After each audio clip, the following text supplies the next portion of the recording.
ATA Animation Studio taqdim etadi.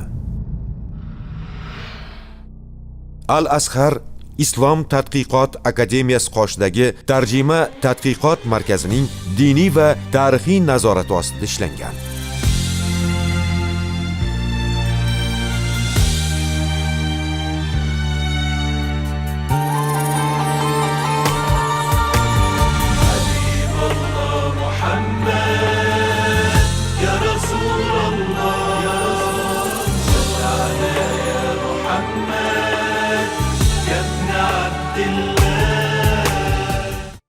Allohning habibi Muhammad sallallohu alayhi va sallam. 3-fasl 14-qism.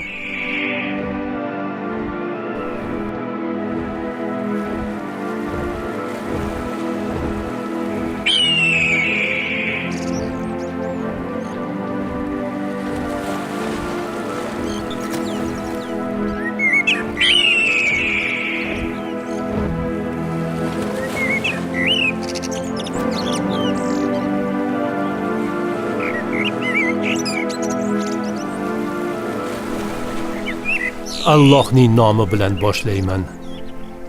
Allohga hamd bo'lsin. Insoniyatning eng yaxshisi, payg'ambarlarning so'nggisi hamda Alloh haq ila olamlarga rahmat va nur etib yuborgan zot janobimiz Muhammad ibn Abdullohga Allohning salovati va salomi yog'ilsin. Biz Makka fathidan keyin Havozin qabilasi va ularning musulmonlarga qarshi urush haqida suhbatlashayotgan edik. Mushriklar qo'shiniga Malik ibn Af rahbar va qo'mondon bo'lib, u musulmonlarni kuzatish uchun o'z ayg'oqchilarini yuborgan edi. Alloh haqqi, ular oddiy inson emas. Ularni ko'rishim bilan butun badanim titrab ketdi. Tezroq borib ko'rgan narsalarimizni Malik ibn Afga xabar beraylik.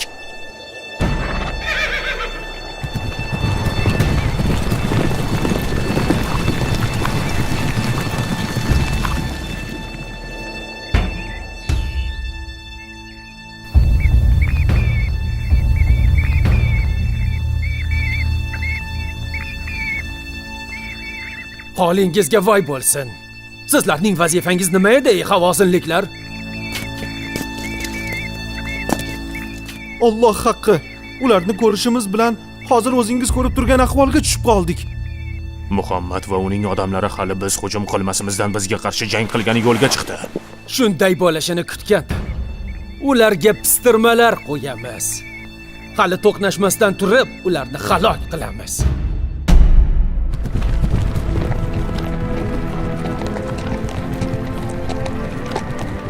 Alloh haqqi, bugun aslo mag'lub bo'lmaymiz.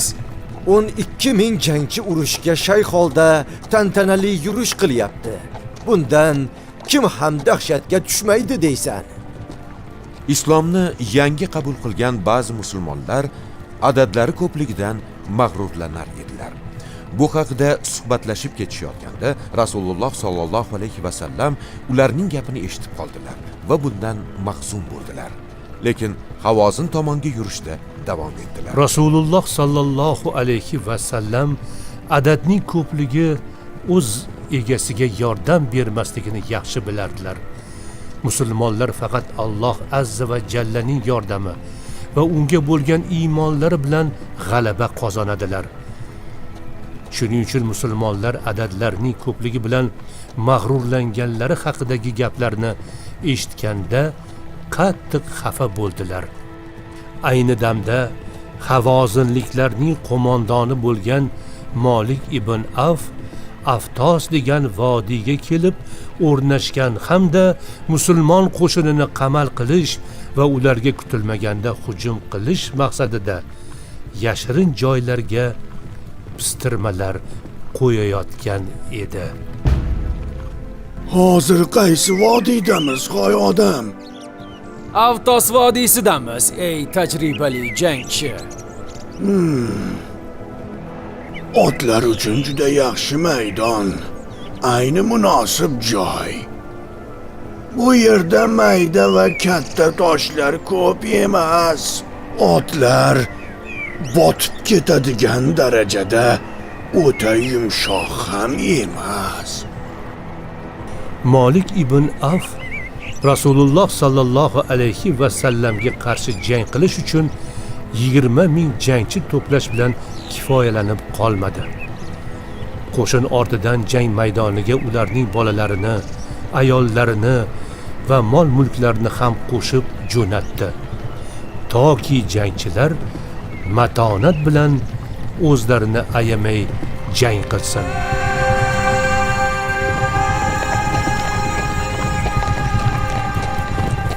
Rasululloh sallallohu alayhi va sallam nimanidir sezdilar. Abbosni chaqirib, yo'lning xavfsizligini ta'minlash maqsadida ba'zi askarlarni qo'shindan oldinga chiqib yurishini tayinladilar. Abbos dedi: "To'g'ri aytasiz ey Allohning rasuli. Musulmonlar yo'lining xavfsizligini ta'minlash uchun odam jo'nataman." Parishon ko'rinasan ey Xolid. Agar seni yaqindan bilmaganimda hozirgi holatimizdan xavotirga tushyapsan deb o'ylagan bo'lardim. Allohning qilichi bo'lgan Xolid ibn Valid Alloh yo'lidagi jihoddan xavotirga tushadimi, ey Abu Sufyon? Unday bo'lsa nima haqida o'ylayapsan? Yo'lni tekshirib, qo'shin yo'lini xavfsizligini ta'minlash uchun oldinga josuslarni yuborish haqida o'ylayapman. Boshingga ozgina dam bersang-chi ey mohir jangchi. Musulmon qo'shinining haybatini ko'rmayapsanmi? Allohga qasamki, bu qo'shin yo'lda uchragan dushmanni tor-mor qiladi.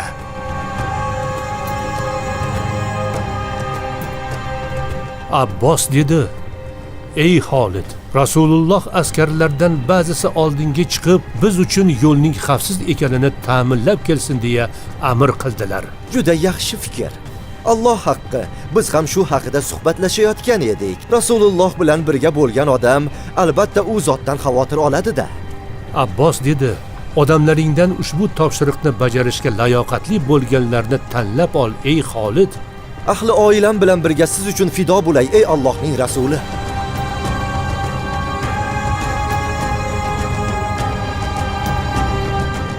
Tuyalarning o'kirishini, eshaklarning hangrashini va yosh bolalarning yig'isini eshityapman.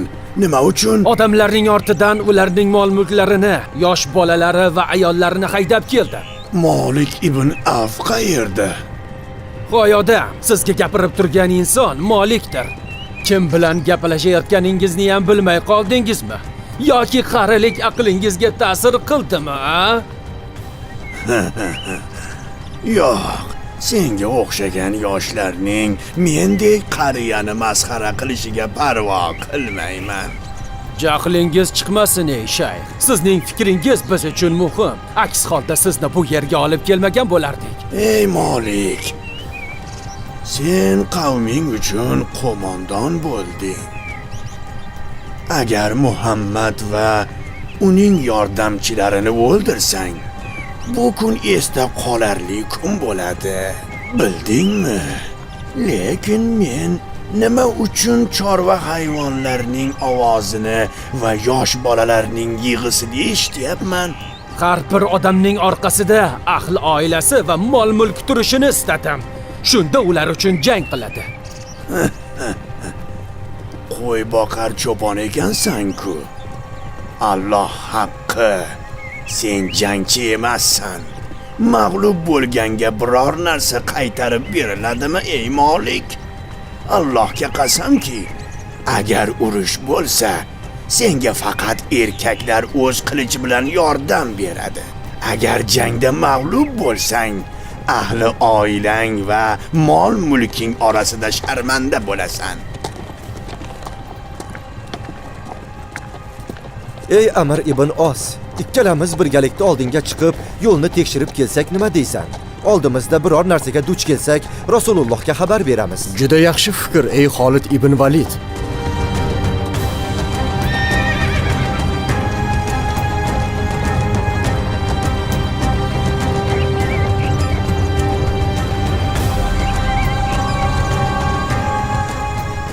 Kab va Kilob qabilalari qayerda hoy odam? Ulardan hech kim kelmadi. Unday bo'lsa, shijoat, jasorat va jur'at sizlardan ketibdi ey Molik. Ey Molik, anavi ayollarni nari ketkaz. Ularni tinchgina uylariga qaytarib yubor. O'zing bilan birga faqat jasur otliqlarni ol. Qaniydi, bu kun yosh bo'lganimda essiz birinchilardan bo'lib jangga chiqardim. Alloh haqqi bunday qilmayman. Sizning yoshingiz o'tib qoldi. Aqlingiz ham keksayib qolgan. Hoy odamlar, qiyaliklar va daraxtlar ortiga pistirmalar qo'ying. Tushundingizmi? Agar Muhammad va uning izdoshlari o'tib qolsa, ularga to'satdan hujum qilib tor-mor qilamiz. Mana bu yaxshi fikr. Havozinliklar pistirmalar qo'ydi. Musulmon qo'shiniga to'satdan hujum qilish uchun odamlar qiyaliklarga va daraxtlar ortiga berkindi. Bu paytda ba'zi musulmonlar o'zlarining quvvatlari va tayyorgarliklaridan g'ururga ketgan va shak shubhasiz g'olib bo'lamiz deb o'ylayotgan edilar. Ey Xolid, Havozin va boshqa qabilalar musulmonlarning bu katta qo'shinini qarshisida nima ham qila olardi? Agar ular yo'lga pistirmalar qo'ygan bo'lsa-chi? Senga nima bo'ldi ey Ibn Valid? Bizdek ulkan qo'shinni mag'lub etish uchun Havozinliklar va boshqa qabilalar nechta pistirma qo'yishi mumkin? Gaping to'g'ri ey Amir.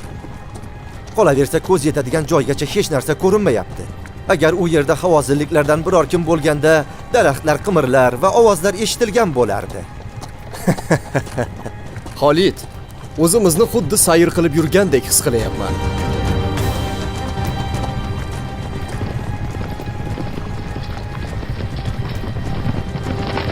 Yo'lni tekshirib chiqdik. Xavfdan xoli ekan. Unday bo'lsa, yuzingdagi bu xavotir ne uchun, Xolid? Hech gap yo'q. Lekin men bu jimjitlikdan juda ham shubhalanyapman. Go'yo kuchli bo'ron bo'ladigandek tuyulyapti menga. Abbos dedi, xavotirlanma ey Xolid, sen ko'plab janglarda qatnashganing uchun doimo sergak tortib turasan. Lekin g'alaba mo'minlarga yor bo'ladi.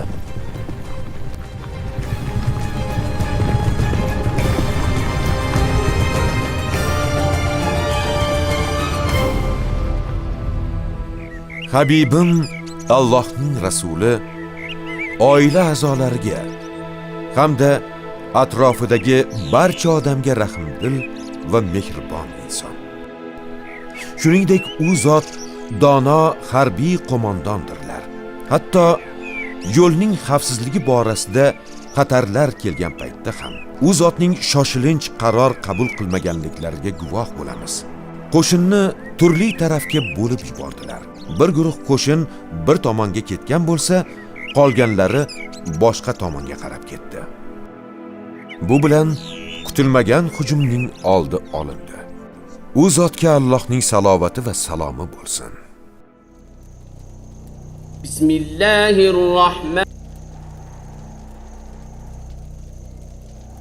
Biz seni olamlarga faqat rahmat qilib yubordik.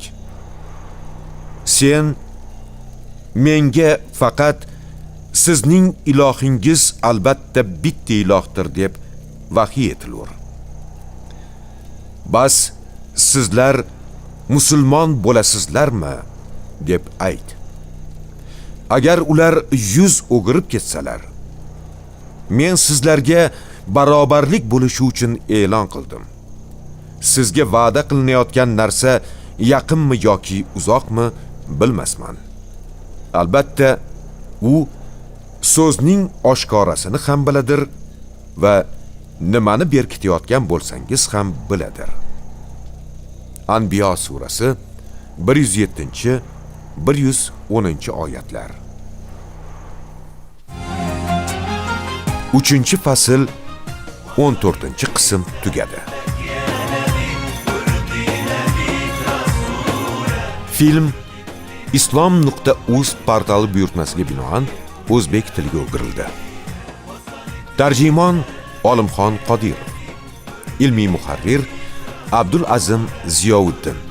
Dublajda artistlardan Mahmud Ismoilov, Barno Qodirova, Azizxon Latipov, Laziza Azzoda, Ahror Alijonov, Oybek Tohirov, Ixtiyor Otajonov, Baxtiyor Yusupov, Bobur Do'smatov, Yorqin Ernazarov, Nuriddin Do'stbekov, Jasurbek Sharofiddinov va Behzod Muhammad Karimov ovoz berishdi. Dublaj rejissyori Ulug'bek Shoynazarov. Ovoz rejissyori Jasur Ochilov. Ma'mur Ahror Yahyoyev. Prodyuser Abduvohid Sattiyev. Ijodiy guruh rahbari Ismoil Muhammad Sodiq. Filmda Shayx Muhammad Sodiq Muhammad Yusuf hazratlarining Qur'oni Karim va o'zbek tilidagi ma'nolar tarjimasi kitobidan foydalanildi.